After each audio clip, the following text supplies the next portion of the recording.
주체의 주체성, 주체 자체만이 아니고 주체의 주체성이라고 하는 얘기는 이 포스트 모더니즘 사회가 들어가면서 아주 극명하게 우리를 들뜨게 만들고 있어요. 바로 연기적 세계를 우리가 살고 있다는 걸 표상해 주는 거거든요. 자, 지난번에도 제가 이 도형을 잠깐 보여드리면서 인간은 얼마나 고독한 존재이고 허약한 존재냐면 어떤 걸 통해서도 이 우주에도 자기 자신을 투사시켜서 자기 복제를 하고자 노력했다고 했어요.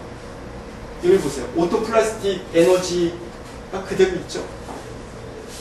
이건 서양 신비주의, 유대교 까발리즘에서 나오는 그 유명한 도상이에요. 바로 사람의 형상이 그대로 있죠. 그렇죠? 요드해 마우헤라 그래서 요건 테트라그라마톤, 위대한 4개의 글자로 만들어진 바로 신의 이름. 이건 입으로 발설하지 못하게 금지가 되어 있었어요.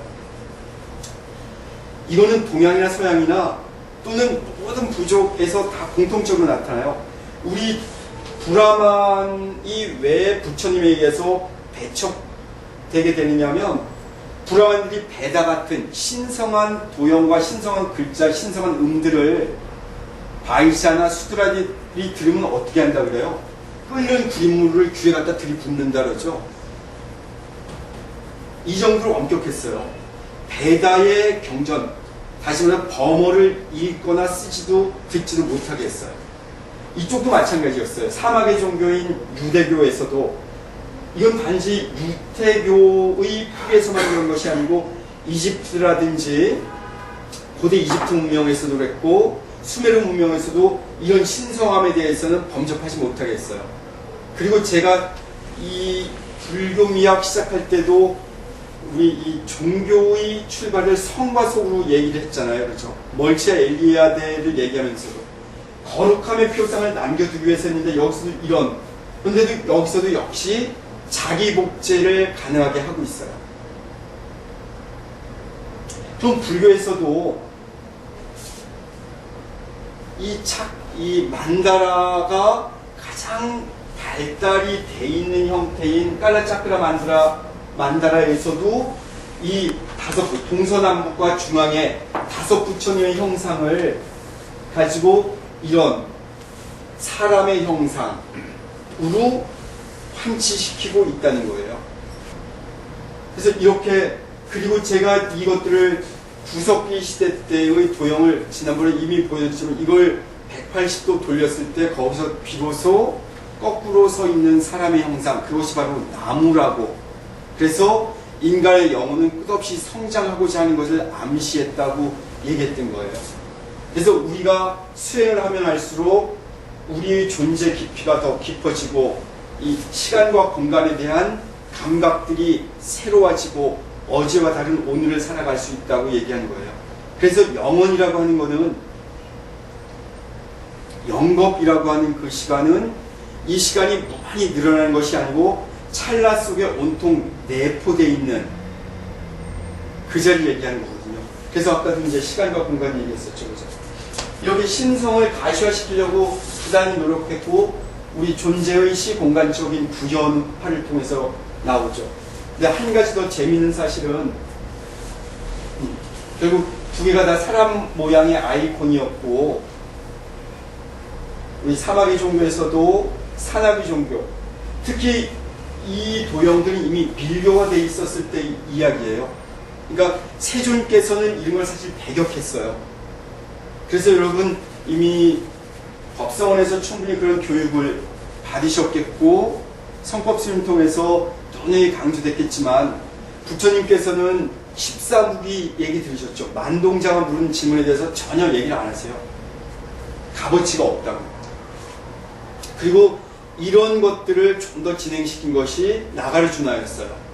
용수보살은 그래서 그 나 없음에 대해서, 무아에 대해서, 무상에 대해서 8가지 방법으로 8불 정도 8불설로 설명해 나간다는 걸 얘기 들으셨죠. 그래서 마디아미카 철학에서.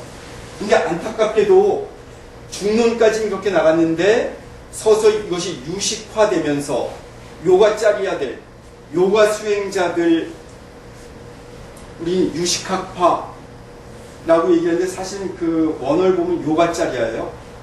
요가를 짜리야, 수행하는 사람들. 근데 이들은 다시 힌디화되기 시작했어요, 사실. 아상가나 바수반두에 이르러서는.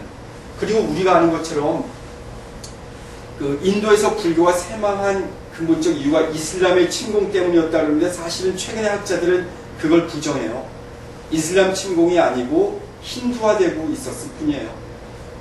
그래서 더 나아가서는 티벳의 불교를 전해준 아티샤 같은 존재를, 아티샤라고 하는 꽤 걸출한 종교인을 종교 혼합주의라고 얘기를 해버리죠.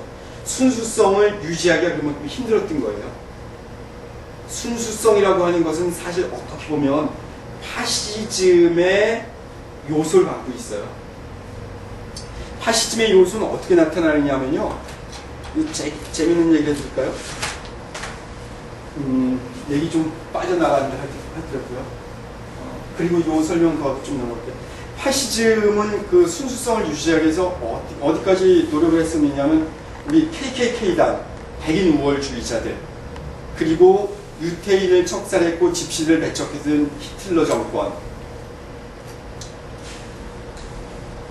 그리고 메카시즘, 1950년대, 60년대 미국을 휩쓸었던 공산주의 배격했던 메카시즘도 사실은 이런 순수성을 유지하고자 했던 거거든요. 사상, 이 혼혈의 문제, 혼합의 문제를 배격했던 거예요. 이러면서 이들은 속도에 치중해요. 그래서 파시즘화되어 있는 곳일수록 어떤 현상이 나타나냐면 무척 아주 스피디하게 나가죠. 그래서 미술가들, 미술에서도 다다이스트들, 다다이즘, 그리고 문학에서도 미래파 문학자들이 쉽게 파쇼화의 길을 걸어갔던 거예요. 가장 민주적이고 민중적이라는 사람들이.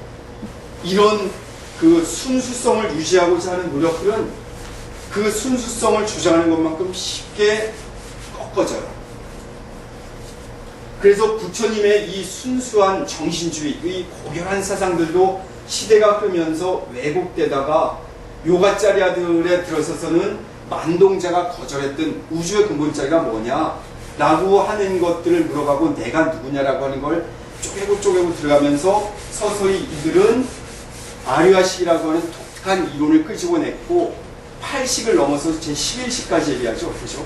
9식, 10식, 11식까지 더 복잡한 아류아식으로도 해결되지 않았기 때문에 3가지 식을 더 추가해요. 11식까지 얘기를 했던 이런 전례가 있어요. 근데 이런 요가짜리아들은 더 나가서는 부처님이 거절했던 이런 것들 넘어서서 의식에서 일어나는 것들을 추구하다가 사마티, 삼매현상, 선, 디아나에 접근하기 위해서 복잡한 장치를 하면서 현실을 도외시하고 현실을 거부하면서 또 다른 새로운 의식, 제가 처음부터도 계속 얘기하는 그 내부시각과 아주 밀접하게 되어 있는 의식의 변성 과정, ASC라고 했죠, 그죠? 비일상의식을 추구해 들어가요. 이러면서 요가 행자들, 유식학파의 사람들은 서서히 수행, 그리고 이 수행의 핵심을 고행으로 파악했고 부처님이 거절해 배격했던, 그래서 티벳 산해종교 밀교에서는 밀라레파 같은 수행자들은 고도의 그 고행을 거쳐서 신통력을 얻죠, 그죠? 그리고 이 신통력의 그 자리들은 신족통 및 천안통, 천이통들은 일상의식이 아닌 어떤 초월의식이었던 거예요. 그리고 아무튼 요가 행자들은, 이 유식학파들은 그래서 이 고행을 추구했고 황홀경을 추구해요. 그러면서 현실을 배제시키고 앉아서 장기간 수행하면서 그 자리에다 현실의식을 억압하고 그 자리에 황홀경을 끄집어 들어가죠. 그러면서 이런 도형들에 탐닉하기 시작해요. 아까 제가 말과 사물과의 이 긴장과 갈등 속에서 주체를 발견한 게 현대 철학이었고 현대 미학이었고 우리가 얘기하는 근본자료 불교 미학의 설립 지점을 계속 아주 조심스럽게 탐구해 들어간다는 건데, 이 도형에서도 우리는 언어 이전이든 언어가 불필요한 그 자리든 아이콘화되어 있는, 기호화되어 있는, 상징화되어 있는, 말은 점점 더 이렇게 들어가서 표상으로 지나서 상징화 기호로 들어가고, 사물들은 이미지화되고 아이콘화된다 그랬죠. 이것들이 온전히 합치됐고, 이런 것들을 자기 목적의 기능으로 이렇게 끄집어 나가는 거예요.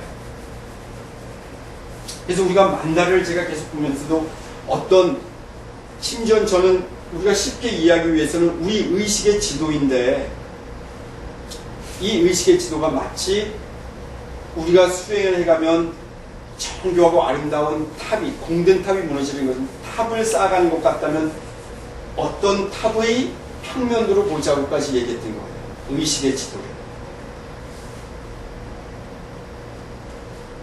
자, 이렇게 제가 이제 모방, 미미크리를 얘기했는데, 미미크리가 여기까지 와서 오토, 플라스틱 에너지, 자기 복제를 하고자 하는 주체의 주체성에 대한 얘기까지 왔다면, 이제 우리는 이런 청각적인 기능보다는 시각적인 기능으로 우리가 접근할 때 좀 더 미적 체험들을 찾아갈 수 있어요. 하지만 우리 불교적 전통은 아니었다는 게 있어요. 왜냐하면 이 밀교는 부처님이 거절했던 그것들을 적극 수용하거든요. 그래서 아티샤 존재가 종교 혼합을 통해서 티벳의 불교를 전달해 주잖아요. 그리고 이들은 티벳의 전통 종교인 본교와 유합하면서 힌두교의 얀트라 도형들을 만다라로 적극적으로 개발시켜 나가요. 만다라 관련해서 한 가지 더 말씀드리면, 인도식 만다라와 티벳식 만다라는 근본적인 차이가 있어요. 어떤 차이가 있냐면,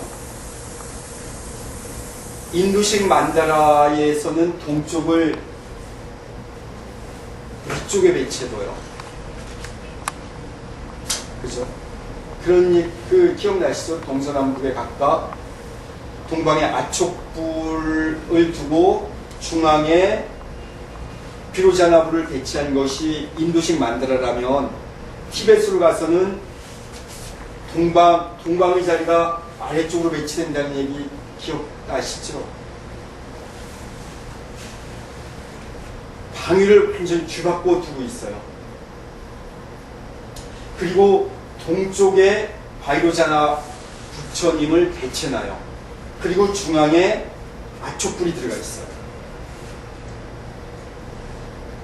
다시 말해서 수학의 공식이라고 한다면 치환해 두는 것이에요. 환치시키는 거예요. 다시 말해서 부처님이 배격했던 그 자리에 새로운 걸 집어넣는 것처럼, 우리 불교는 이것이 종교의 타락이다, 사상의 혼미다라고 보기보다는 사상의 성장으로 이해를 해야지 우리가 불교를 완전히 이해할 수 있어요. 다시 말해서 불교는 도그마가 있지 않다는 거예요. 도그마를 주장하는 불교인들은 이미 이 도그마에 빠져서 굳어지고 쇠락의 길로 가요. 다시 말해서 제가 아까 감각의 시발점과 종결점 사이에서 자의식이 생긴다고 그랬죠. 내가 나를 보는 그 자리라는 거예요. 이런 거울. 그래서 제가 아까 메두사 얘기를 할 때 거울로 비춰서 메두사가 돌 긋고 목을 잘랐다는 얘기를 했죠.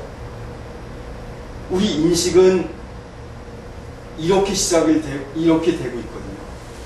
그래서 거울의 이미지가 우리가 무척 중요한 거예요. 나를 비춰주는. 근데 거울 속에 들어있는 내 모습은 참된 내가 아니죠. 그죠? 거울 속에 있는 나는 180도 바뀌어져 있어요, 사실은. 오른쪽은 왼쪽으로 가 있죠, 그죠?